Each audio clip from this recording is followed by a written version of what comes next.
ರಣವೀರ್ ಸಿಂಗ್ ಅವರು ಬಾಲಿವುಡ್ಡಿಂದ ಬ್ಯಾನ್ ಆಗಿದ್ದಾರಾ? ಇದಕ್ಕೆ ಕಾರಣ ದುರಂಧರ. ಅಷ್ಟಕ್ಕೂ ಏನು ಇದು ರಣವೀರ್ ಸಿಂಗ್ ಬ್ಯಾನ್ ವಿಷಯ? ಬನ್ನಿ ನೋಡೋಣ.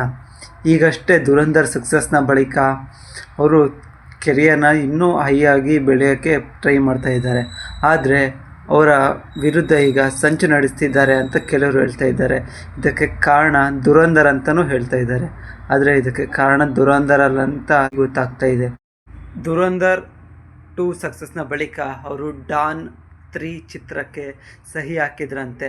ಅವರು ಕೊನೆ ಕ್ಷಣದಲ್ಲಿ ಆ ಸೆಟ್ಟಿಂದ ಹೊರಗಡೆ ಬಂದು ನಾನು ನಟಿಸಲ್ಲ ಅಂತ ಹೇಳಿದ್ದಾರಂತೆ ರಣವೀರ್ ಸಿಂಗ್ ಅವರು. ಇದಕ್ಕೆ ಆ ಡೈರೆಕ್ಟರ್ ನಮಗೆ ನಷ್ಟ ಆಗಿದೆ, ಅವರಿಂದ ನಮಗೆ 45 ಕೋಟಿ ನಷ್ಟ ಆಗಿದೆ ಅಂತ ಹೇಳಿ ಅವರಿಗೆ FWICA ಅಂದರೆ ಫೆಡರೇಷನ್ ಆಫ್ ವೆಸ್ಟರ್ನ್ ಸಿನಿ ಎಂಪ್ಲಾಯ್ಗೆ ರಣವೀರ್ ಸಿಂಗ್ ಅವರ ವಿರುದ್ಧ ಒಂದು ಕಂಪ್ಲೇಂಟ್ ಕೊಟ್ಟಿದ್ದಾರಂತೆ.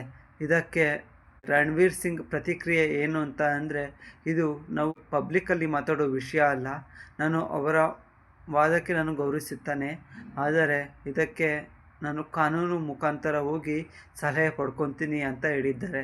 ಅಷ್ಟಕ್ಕೂ ಇಲ್ಲಿ ರಣವೀರ್ ಸಿಂಗ್ ವಿರುದ್ಧ ಏನಾದರೂ ಸಂಚು ನಡೆಸ್ತಾ ಇದೆಯಾ ಬಾಲಿವುಡ್? ನೀವೇನಂತೀರಾ? ಪ್ಲೀಸ್ ಕಮೆಂಟ್ ಮಾಡಿ. Thanks for watching.